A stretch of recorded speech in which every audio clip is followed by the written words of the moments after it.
Hi guys, 2022 HOAA March presale is coming back. August 1st through September 30th, and this time we've got men's t-shirts, women's t-shirts, tank tops, hoodies, zip-up hoodies, and sweatpants. 6 different colors and 8 sizes to choose from.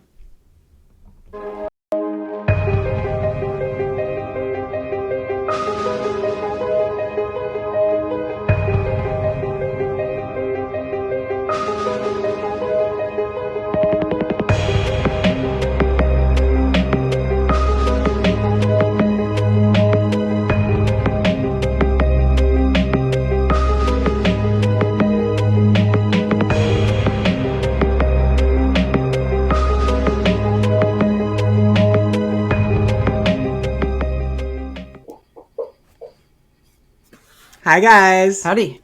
Welcome back to a brand new episode of History of Hunting Podcast. I am Carrie. And I am Laura. And Laura, you have a bit of a distraction going on that the listeners and the viewers might hear and see. Do you want to tell folks about that? Sure. So I'm all okay. We got a puppy. So he's in the office with me. I gave him a little frozen peanut butter Kong thing. So you might hear him slurp or whine or do something. Hence the nature of puppies. I mean, yes. He's so cute. But oh my God, I forgot how much work puppies are. Mm-hmm. Wow. Yeah. Holy cow. Yeah, they really are. Yeah, they really are. So much. And he's not even bad. He's just like, oh my God, what did I do? Yeah. So if she dips out or leans down for a second, that's why they got a puppy. And so poor Eddie is just, I don't even, I hear him. He's so cute. So yeah, poor Eddie is like, excuse me, what is this giant interloper into my home? Yeah, we're doing slow introduction, so yeah. But I think they're gonna be fine just a little bit. The cat doesn't really care, but the dog is a little bit too curious, so we're gonna. Wow, all right, that's okay. Hi. Then we're gonna, go slow, make sure everybody's happy. Sure. Hi, would you like to find a place to be? All right, go ahead, dude. All right, EVPs, guys. We don't have a whole lot of endless vocal prattling in this episode. Do you want to say, as you saw at the very beginning of the episode, we are bringing our merchandise presale back. Last year we did a hoodie presale and it did really, really well. And we got a lot of comments, a lot of questions from listeners saying, hey, what about this? What about that? What about this? What about that? So this time around, we have given you 6 clothing options to choose from. And 5 of those clothing options will come in 6 different colors. And then our sweatpants that we're offering will come in 3. The sale is going to run from August 1st through September 30th. So we're going to give you 2 full months to get your orders in. Sale shuts down at 8 p.m. on September 30th. Did I say August 30th? Anyway, August 1st through September 30th. Sale shuts down at 8 p.m. Eastern Time on September 30th, and I'm placing the order with our vendor. We should have that by the middle of October, and then I'm going to ship everything out to all of you guys so everybody has their stuff by Halloween, fall kickoff. It's going to be great. So that's the first thing. And the second thing is just a reminder that we are going to be doing a private overnight investigation of a fucking battleship, the USS North Carolina, on Saturday, July 30th. I'm very excited for that. Our intrepid Laura cannot attend this one, but as I always try to do, I will try to do live streams on Facebook. I will try to do all of that stuff, but sometimes you get right into it and then stuff starts happening and you forget, honestly. A lot goes on in paranormal investigations. So that's all I have. Laura, how about you? Nothing, just puppy. That's all I got. Puppy Puppies, is... and I'm losing my voice a little bit, so I apologize if it's I'm a little rough around the edges today. A little rough around the edges. All right, great. Well, then that's that on that. Laura, why don't you tell them where we're taking them today? Today we are going to the Old Royal Victoria Hospital in Montreal, Canada. Oh, yes, we are, Hercules, and you're just going to like it. Now we have a critic. Settle in. What are your sources today, babe? My sources today are wikipedia.org, mtb mtblog.com. I can't read. And globalnews.ca. So all of this is going to go really well today. Awesome. All right. Off to the races. Let's go. All right. So the Royal Victoria Hospital, colloquially known as the Royal Vic or the Vic, is a hospital in Montreal, Canada. It forms the biggest base hospital of the McGill University Health Center, which is affiliated with McGill University. Cool. The hospital was established in 1893 and was based at Pine Avenue until 2015, when major hospital operations were moved to the Glen site, named for the former Glen Railway Yards. It's fucking huge. This building is it's huge. So big. Yes. Yeah. Yeah. I'd show you pictures, but I forgot to put them together. I'm so sorry, guys. We'll put it on our social media.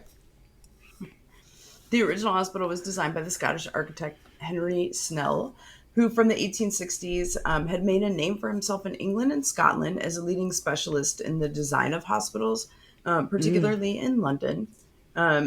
Constructed of Montreal limestone, the original Royal Vic is distinguished by its crenellated structures and romantic turrets framing generous sun porches at the corners of its imposing medical and surgical wards. Damn it, I wish I had gotten the pictures together. Right? From a medical perspective, his design of the Royal Vic was influenced by the ideas of Florence Nightingale as a pavilion hospital, in which the separation and isolation of both patients and diseases were thought to discourage the spread of infection.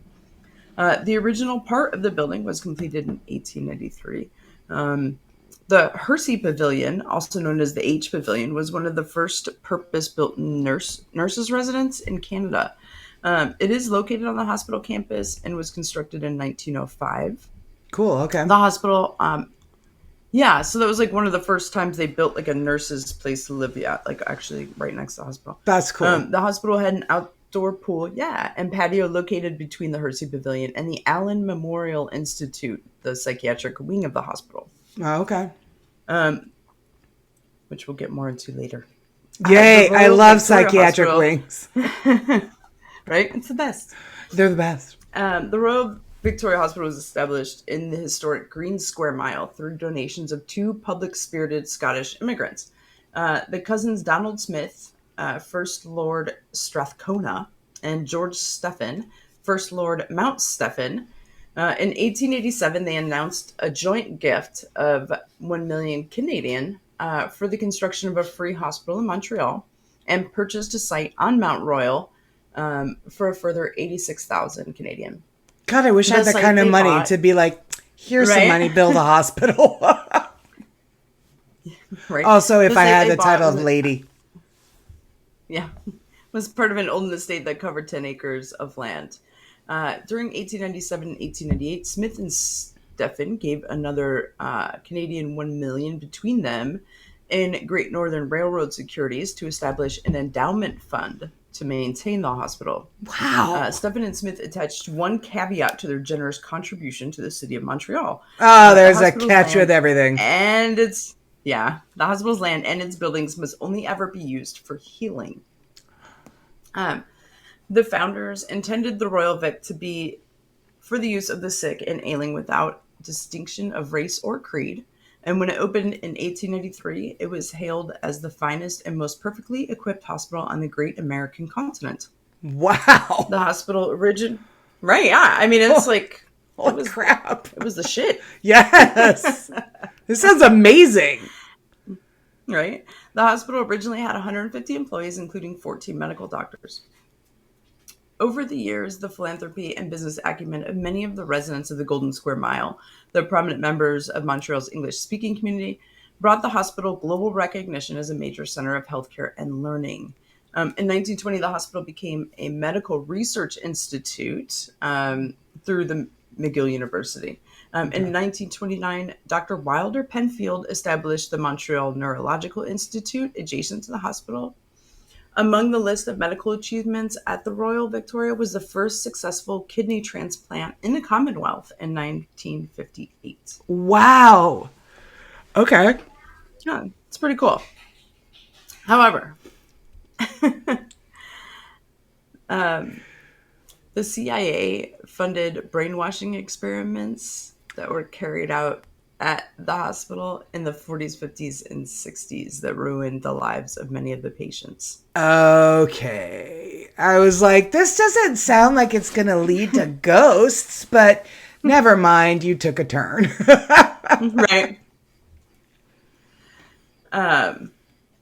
Right. So doses of LSD were given through an IV, drug-induced comas lasting 2 months, amnesia brought on by drugs, psychological torture. None of these actions seem possible in an accepting liberal city like Montreal. However, during the late 1950s, Dr. Ian Cameron was the director of the renowned Allen Memorial Institute, the psychiatric department Okay. of the hospital. Okay. So, on the surface, Cameron was conducting esteemed academic research on the human mind for the benefit of his psychologically afflicted patients. Okay. So, of course, people can contest the MK Ultra affiliation, Right. but these experiments did take place for sure. I did see So some of that in the my research, but I kind of glossed right over it. I have no idea. Like, I have no idea where this is going. okay, well, it's not great. Oh, cool. Just we could just start there. Again, that's a sticker. That's not great. Right, that's not great. So, commissioned by the CIA to create an effective brainwashing technique with partial funding from the Canadian government, Dr. Ian Cameron subjected his patients to a new form of psychological torture, which went on to serve as the basis for the Kubark Counterintelligence Interrogation Handbook, essentially the CIA's textbook on torture. Wait, I have a question. The United States CIA got this Canadian hospital to do this stuff. Is that Yeah. correct? Our CIA Yeah. got Canada to think this was a good idea. Well, the CIA actually technically isn't supposed to operate like operations on American soil. So, supposedly. Okay. All right. So the Okay. motive for MK Ultra, if people aren't familiar, is the CIA wanted to create double agents or super soldiers who had been psychologically altered to fulfill a function, then forget it ever happened, thus making interrogation impossible. Okay. And this is the basis for MK Ultra. Okay.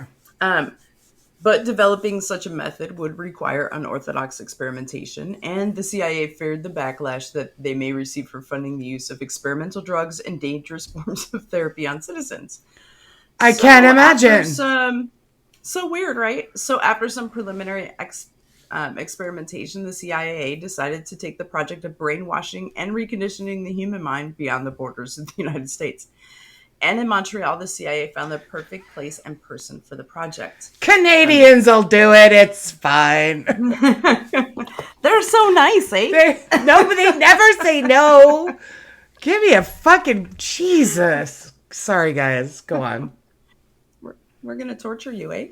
A Scottish-born psychiatrist, McGill University's archives described Cameron as a figure of psychiatric proficiency, noting his role in advancing psychiatric training through undergraduate curricula and teaching hospital programs. So many of his contemporaries would have said the same, as Cameron was quite famous, renowned, and revered in academic circles. Anne Collins, author of In the Sleep Room, notes that Cameron stood as a pillar of psychiatry in North America. Once made the director of the Allen, Cameron had achieved a godlike status in the psychiatric community, able to make or break a person's career while having the autonomy to perform research unsupervised and without needing approval. It was Cameron's already ongoing research at the Allen that drew the CIA's interest. Inherently impatient, Cameron sought to find a cure for schizophrenia, one that would be speedy and effective. To do so, Cameron developed the theory of differential amnesia, a practice of erasing a person's memories in hopes that, when their memories returned, their schizophrenic behavior wouldn't come back. Like they'd forget to be schizophrenic. Oh, Sorry, I don't mean to laugh, but it's kind of funny. I mean, Okay. kind of, because I was just thinking, I'm like, that's kind of not the same thing. That's like a different region of the brain, even, I believe. I'm not why I Right. took two It's thrown a few psychology words courses, that are but responsible for it's I'm probably mispronouncing bronchi and Warner's, whatever that little part Yeah. that is responsible for, because people that have schizophrenia, they actually see and hear those things, and Right. it's because that acts up. Yeah. That section of the brain. Okay. Yeah, that's not Yeah. memory. That's okay. Go on. It was the No, 40s. it's the part of your brain that's responsible for hearing and seeing, and it actually Auditory. Okay. it lights up when people are having schizophrenic episodes. Episodes. Okay. Yeah. So But Cameron had almost no. okay, sorry. Yeah, forget it. All right, just Right. Okay. just So keep you going. just hey, you forget about it. This is awful. I feel like I kind of want to forget about it because I have so many questions. Go on. All right, go on. All right. Cameron had almost no evidence to support his theory. That's shocking.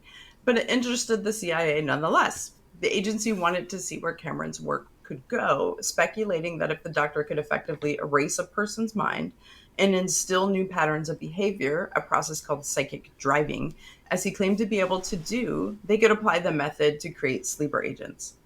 So in Cameron, the CIA had found the perfect leader for their project. Equipped with his own research institute and already conducting rather extreme and unusual experiments on his current patients, one could argue that the CIA's prompt to further Cameron's research wouldn't even have been needed.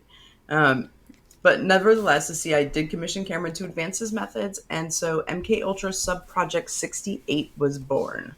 Damn. Officially sanctioned on March 18th, 1957, MK Ultra Sub Project 68, that is a mouthful, lasted for 2 years, with Dr. Cameron receiving annual funding of $20,000.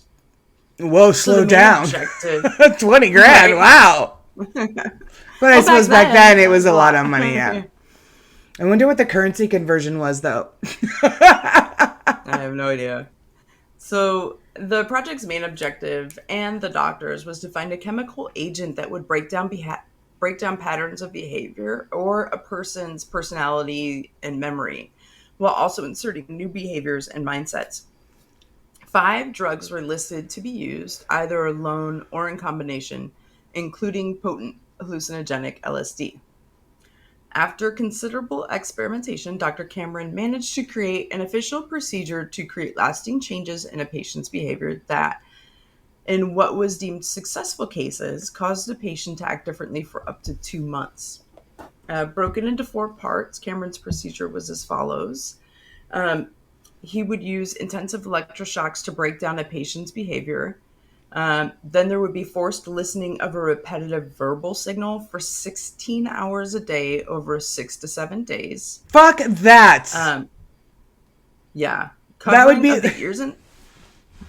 We're going to have you listen to It's a Small World for 16 hours. Right? Oh my God. No. It's not cool.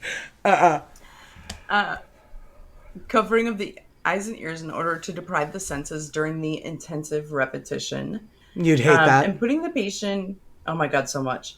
Putting the patient into a drug-induced coma, that I could deal with sleep periods lasting 7 to 10 days. I mean, that sounds kind of amazing. I'd love a good coma right now. I could use about a 7-day sleep. I could use about 100-hour coma right now. Right. Although I would be a little fearful as to what I would wake up to if I was asleep for 7 to 10. In your dreams, dude, if you just took a ton of LSD, it'd be fucked up. So by April 23rd, 1959, over 100 individuals were subjected to the project procedure. In practice, the experiments enacted by Cameron onto his unwitting patients who had no idea they were guinea pigs in a CIA-funded experiment were just horrific. Oh my God. Yeah, so even though like in the 50s electroshock therapy was common, Sure. generally a doctor would administer 110 volt shock for less than a second around once a day. So since Cameron wanted to speed up the process, he increased it to 150 volts and he would shock them 2 to 3 times a day for 30 days. Fuck that! Yeah, so if patients showed signs of confusion or a bad reaction, a sign you should normally stop the electroshock therapy, Cameron was delighted, seeing the negative effects as a positive sign that the treatment was working. Cameron's intense repetition process was equally extreme. So first, the patients would have their scent. We told they cover the eyes and the ears, Mm-hmm.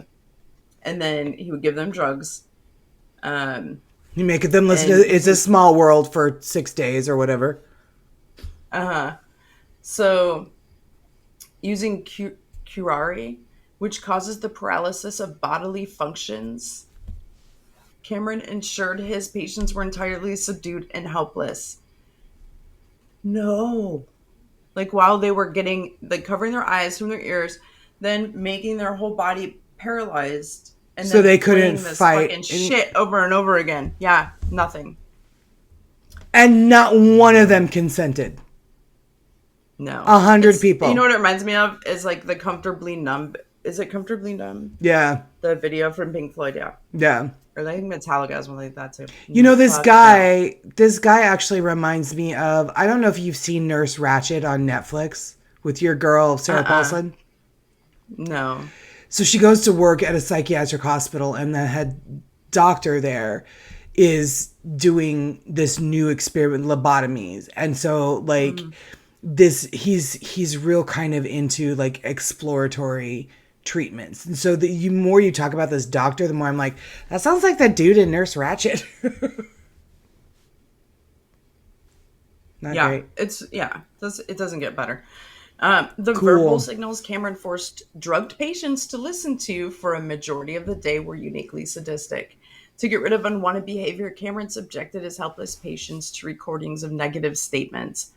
A recovered recording included statements like, "You let your mother check you up sexually after every date you have the boy, and you don't seem to keep a good relationship with your husband."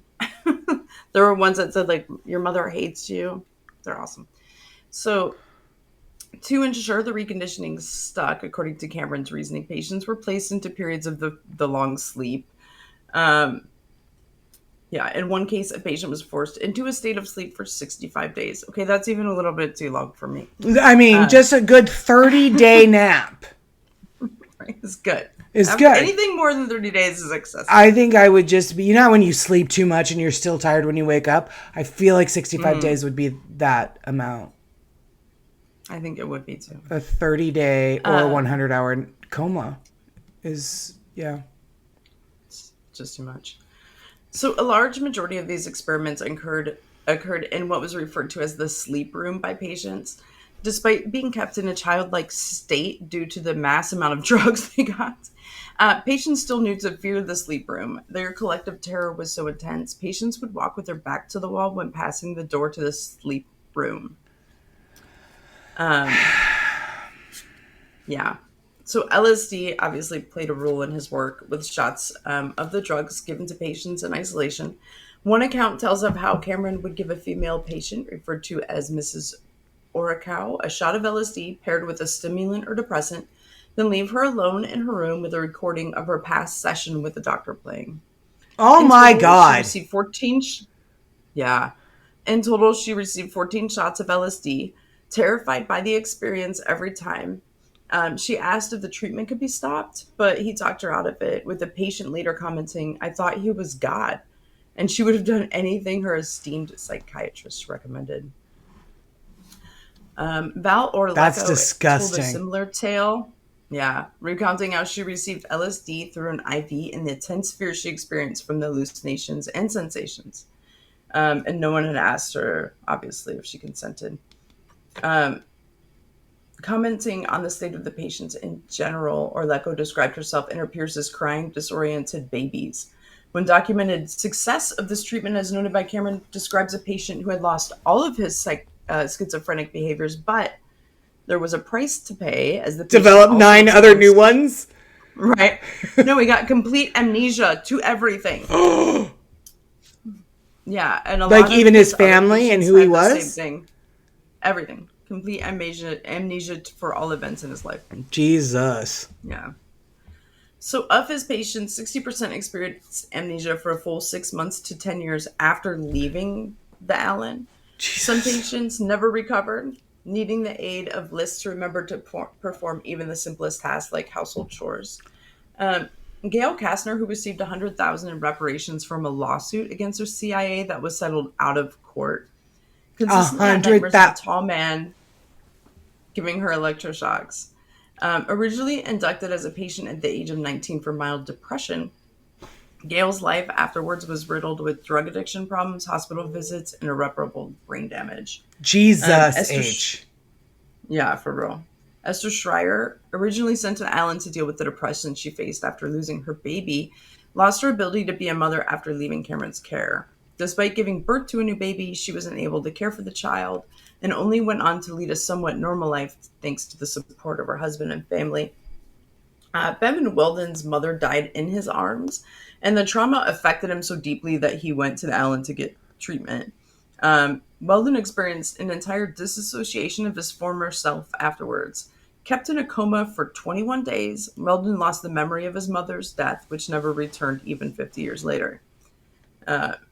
Cameron essentially took that part of Weldon's life from him because, as Weldon put it, life is memory.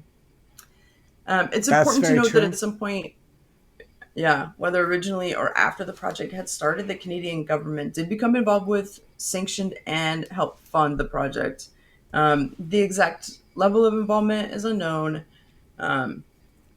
but people say conspiracy theory that they kept funding something like this after this one officially Sure. ended. Yeah. That so, however, they did feel guilty enough to offer $100,000 in reparations to 77 former patients. 9 victims of Cameron's work also received an out-of-court settlement of $750,000 from the CIA when they sued in the 80s. But here's what's weird, right? So you can say you don't believe in it or whatever, but from May of this year, this is part of a news article that states the former royal, because they were going to court to expand, so people were protesting the expansion of the hospital, Right. because they use it as part of the university now, Right. and so this is when that went to court. So the former Royal Victoria Hospital site is one step closer to becoming a research facility, following hearings last September by the I don't know the Office of Public Consultation of Montreal. Okay. All right, so there's a recommendation that we keep a lot of public spaces in the site, said Montreal Mayor, saying that is very important for her. They also noted the possible presence of Indigenous graves be treated with deference. A group called the Mohawk Mothers, however, who raised concerns about the possibility of graves of Indigenous children on the site, is not satisfied.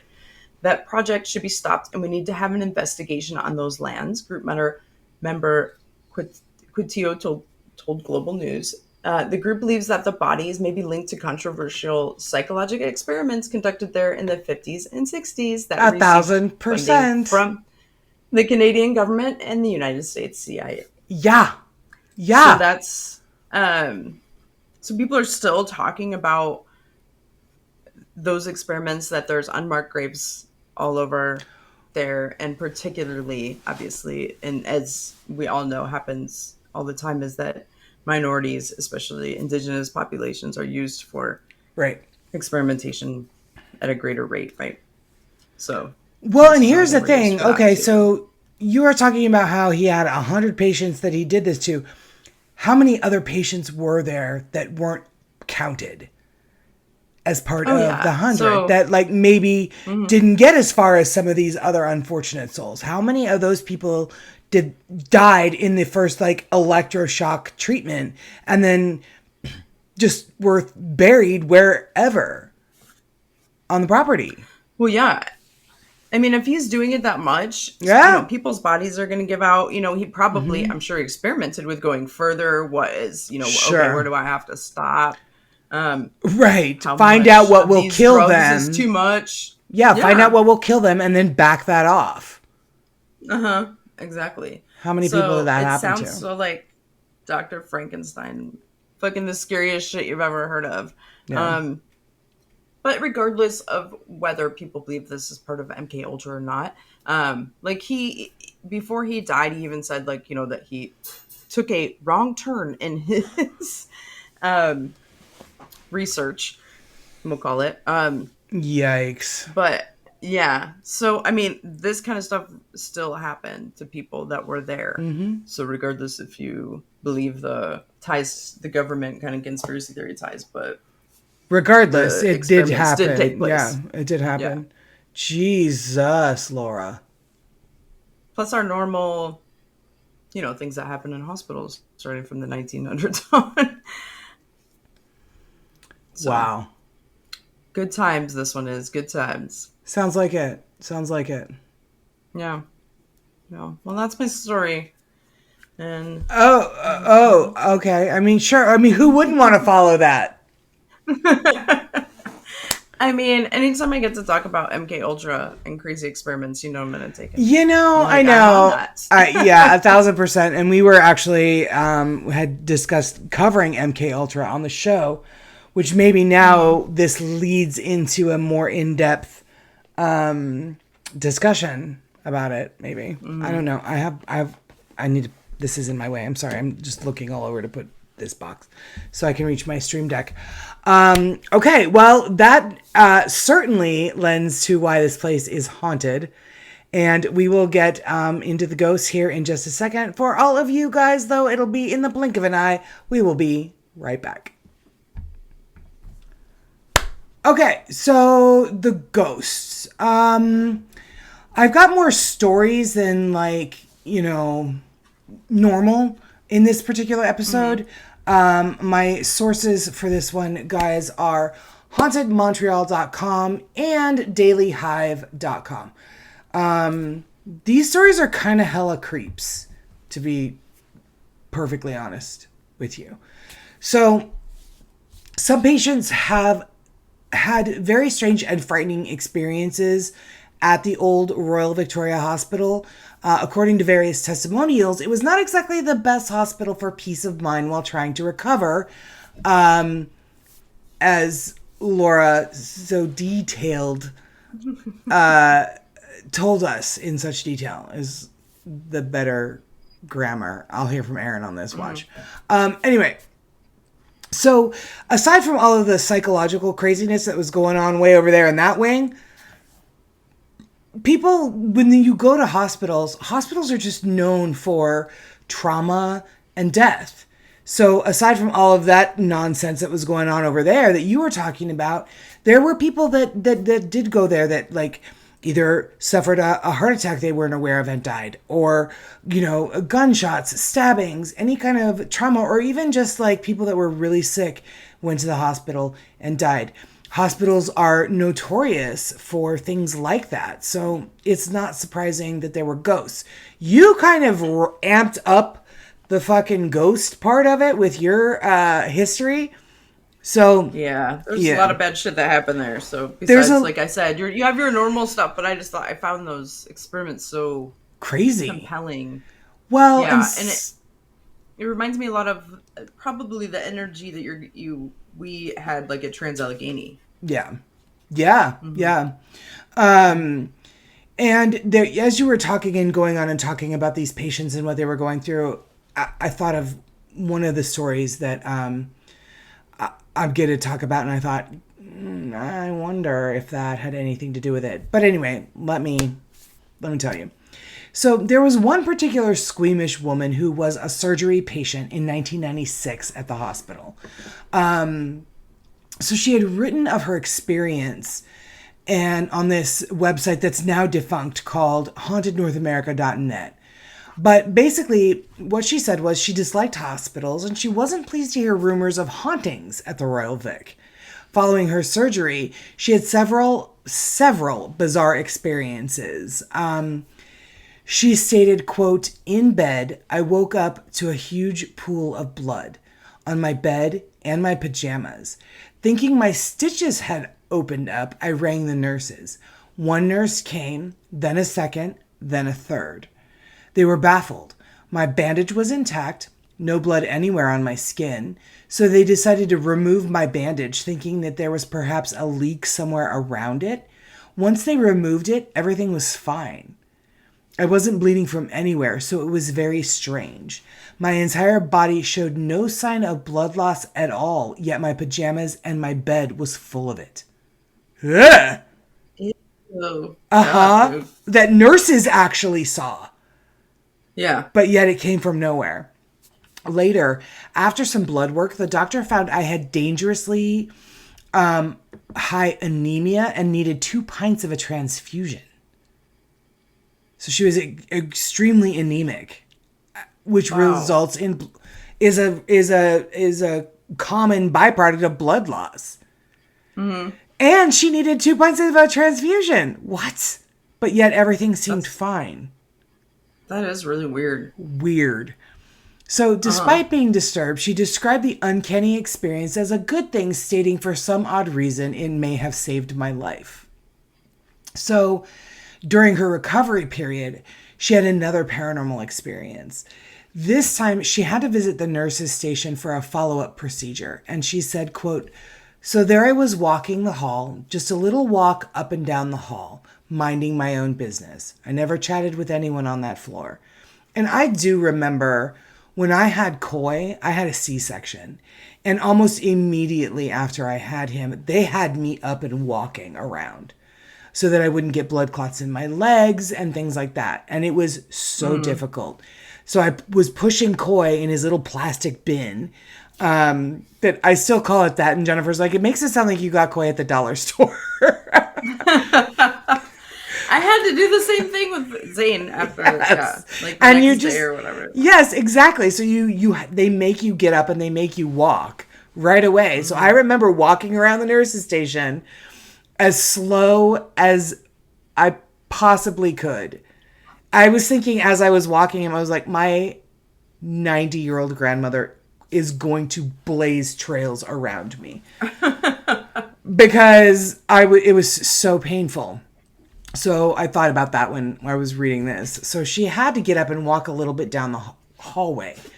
Then suddenly, this old lady was standing beside one of the doorways of a room, holding that long metal thing we drag with us, which holds our IV drip. Mm-hmm. Yeah. So the old lady spoke to her and said, you really want to get out of here, don't you?" And so the woman said she was a little freaked out by what the old woman said because she had never seen her before or after. And there was no possible way she could have known what she was thinking, which was exactly that. I want to get out of here. I don't want to, Right. Nobody wants to fucking stay in a hospital. Never. Never. And certainly not for a 100-hour or 60-day coma. Just a wee nap. Just a wee nap. So she continues, quote, "And a strange feeling went through me, like I just knew I shouldn't be replying. I just felt this. For some strange reason, I knew I should not be talking to her. The nurse's station was close by, and it was more like a feeling that the nurses shouldn't see me talking with her. So I just nodded my head slightly. The old lady then advised her, quote, "Straighten your back and walk as fast as you can in front of the nurse's station. It's going to hurt, but you'll then be out in no time." Huh. Yeah. So the woman took a deep breath. She pulled herself up straight and she walked the dozen steps to the nurse's station as fast as she could. She said while the procedure and the recovery did hurt really badly, she was pleased that afternoon when a doctor came to see her and told her she could go home, which surprised her because she had not been due to be released for several days. Oh, wow. Hey. But this woman was like, hey, if they see you, Hercules, I'm getting there. Basically, the old lady was like, if the nurses see you walking well, they'll tell the doctor, and then the doctor will release you if you want to get out of here. So it just kind of makes me wonder if maybe this little old lady wasn't like one of the patients in the psychedelic. You know, those patients wanted to get out and tried to figure out ways to get out before they went to the sleep room. Yeah, maybe this lady was one of them. So The woman credited her early release to the old woman's advice, and she began to think of the old lady as a ghost, stating, "Back at home, I couldn't understand why I never talked to her. If I felt like if I had talked to her, the nurses would have seen me talking to a wall." So apparently this woman looked flesh and blood, like looked very corporeal. She wasn't translucent. She wasn't a shadow. She wasn't like, missing her legs or just kind of floating there. She looked like an actual flesh and blood person, which a lot of people state when they have seen ghosts, they look like that too. So a few months later, she had to go back to the Royal Victoria Hospital for a routine follow-up, but her appointment was on a different floor. At the time, there was construction in the hospital that affected the elevators. So, as she was going up to the floor where her appointment was scheduled, the elevator suddenly stopped at the floor where she had encountered the ghostly old woman. When the doors opened, she was startled when she spotted the same IV pole in the same exact location where she had first encountered the mysterious old lady. So she admitted that was just weird. It was like some sort of reminder. Her stepping off the elevator and then seeing that same IV pole exactly where she had seen the old lady. Which, by the way, was that a ghost IV pole? Why didn't they put that away? It had been several weeks since her surgery for her follow-up. That would never just be like... Yeah, they don't just leave that shit sitting around. Unless it was a new one and it just happened to be set there, like, right... I don't know. I've got so many questions. But anyway. Yeah. So that was her story, which I found really interesting and kind of weird. This next one is about a painting, which is gross, I think. I would be like, So hanging upon the walls of a patient's ward in the Ross Pavilion of the Royal Victoria Hospital was once a unique painting. The scene was of a house and a beautiful landscape. But it had been reported by patients and staff that sometimes an old lady appeared in the window looking out. Ugh! What? Of a painting. Inside the painting? Yes, so it was a painting of a house, and people, patients and staff would report that there was a woman peering out of the window in the painted house. Oh, that's fucking weird. Isn't that fucking weird? It does remind me of a Charmed episode where there was a haunted painting and they could see somebody peering out of the windows in this house in this painting. And I was like, hey, that's like the Charmed episode. Gross. Yeah. I don't love that idea. So I keep like looking at some of my pictures around and I'm like, is anybody looking at me through any of the... Like, that would be just utterly creepy, I think. It's going to be me. Right? I need to take down all my pictures of Laura. So, at times, patients said they saw an old lady coming out of the house and looking around before going back into the home. The painting was... The bitch got shit to do. Right? Are my flowers watered? I mean, a home ownership is no joke, guys. For real. Apparently, the painting was so disturbing to so many people that they decided to remove it from the wall and put it in storage. That's weird. How funny, though. Absolutely crazy. So this next one is called Ghosts of the Royal Victoria Hospital. And it described an exhausted nurse who was harassed by a wispy, malevolent spirit while trying to take a nap on a couch. So apparently, one night at the hospital, a nurse was taking a break. While lying on a couch, she saw an apparition standing over her, which she described as a white, smoky light.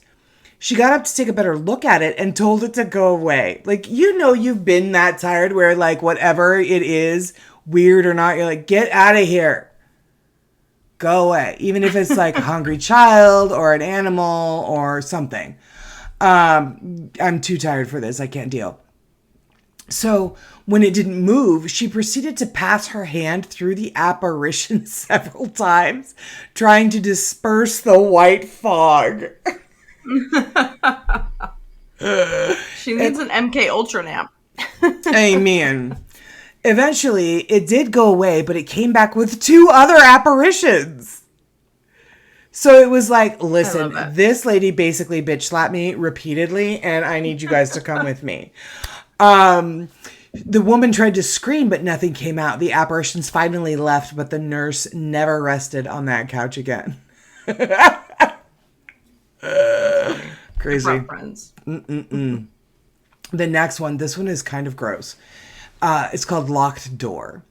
So a patient had apparently just passed away in the M5 cardiac of the Royal Victoria Hospital. The staff arranged him and closed the door as they waited for his family to arrive. Later, they realized the door of the room was locked from the inside. And that's the only way the door would lock. There was no key. No one was in the room except for the dead patient. Security had to come and get the door open. The staff thought that the patient did not want his family to see him like that. So he was the one that locked the door. Oh, that's... Right?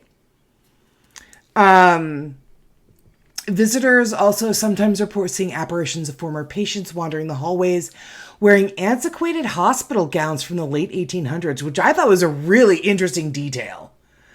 That's cool, yeah. Yeah. Disembodied voices and phantom footsteps can sometimes be heard echoing down the hospital corridors. Buzzers will often go off in empty rooms, summoning nurses to non-existent patients. Strange light anomalies, such as floating orbs and flickering lights, are also known to appear on occasion. And the general consensus of the building and the function that it used to serve is that the dead passed away here. They just did not move on. And that is what I have for the hauntings of the old Royal Victoria Hospital in Montreal. That's pretty cool. Pretty cool, I've always right? wanted to go to Montreal, yeah. I mean, it's apparently Canada's most haunted city. Oh, really? Mm-hmm. Yeah. Oh, that's pretty cool. Yeah. So I thought that was all just really interesting. So that is what we have, guys, for the old Royal Victoria Hospital. I like it. And that place has like a sordid, weird, and it's history, and it's old, and God, it's so gorgeous. And you guys, I'm really sorry, I don't have the pictures to show, so I'm going to show the title card again because I do have the building in there. Look at this building. Yeah. Sorry, ignore it really that. Looks like an old castle because there's like the turrets on the sides. The turrets, and it's up on a hill, and it's just really, really beautiful. So yeah, that's what I have for the hauntings this week, guys. Let's get into our strange history. Strange history, as you all know, my best friend Jennifer sent me this book. And it is filled with a bunch of crazy historical stories. And I read them at the end of every episode when I know where the book is at. So 2 weeks in a row now, Laura, here we go. Basically, I just kind of flip through it and see whatever I open up. And that's what I'm going to read today. It is called Why Do We Say in a Nutshell? Do you know why? I don't, actually. Okay, let's find out. So the ancient Greek historian Pliny the Elder was known to stretch the truth a bit, especially when it came to the poems of Homer, which themselves were historical epics that embellished the truth. In natural history, Pliny claims that a copy of Homer's Iliad, written entirely on a piece of parchment, had once been found inside a nutshell. There's no way this can be true. The Iliad is 15,690 lines long. That's a big nut. Sorry, there's too many jokes there. This amusing boast later became a Latin proverb, Inuse Ilias, or the Iliad in a nutshell, which expresses the same meaning it holds today. The 16th century English writer Stephen Gosson was the first to use the phrase without mentioning the Iliad, but it was popularized by frequent usage in the works of 19th century writers Charles Dickens and Robert Browning. Today, the phrase in a nutshell means a complicated concept or experience expressed succinctly. Huh. And that's where it came from, Pliny the Elder. They said Pliny the Elder? Mm-hmm. That's a good ass beer too. Right? I've never had it. Yeah. So, if you are familiar with Greek mythology and Greek history, then you're familiar with Pliny the Elder and Pliny the Younger, which Or IPAs from the West Coast. or IPAs from the From Russian West River. Coast. Yes. Yes. So that is our strange history and our haunted story for the week, guys. Hope you enjoyed it. Laura, where can they follow us if they choose to do so? If you're into bad decisions, follow us on Instagram, Facebook, and Twitter at HOAH Podcast. And on the TikTok at HOAH Podcast. Speaking of bad decisions, at HOAH Carrie and at HOAH co-host Laura. Oh, you're not a bad decision. You're cute. Okay. All right. He just gave me a look. Right? In another couple of weeks, guys, we may add to that TikTok list of at HOAH Hercules. Because I really do think that you're sitting on some TikTok gold with your animals. And he agrees. Yeah, he talks a lot. All right, Hercules, close it out. Let's let him know. Stay safe out there because you never know who. Or what? It's like he knows on cue he's there. He's a good boy. Is listening. Bye, guys.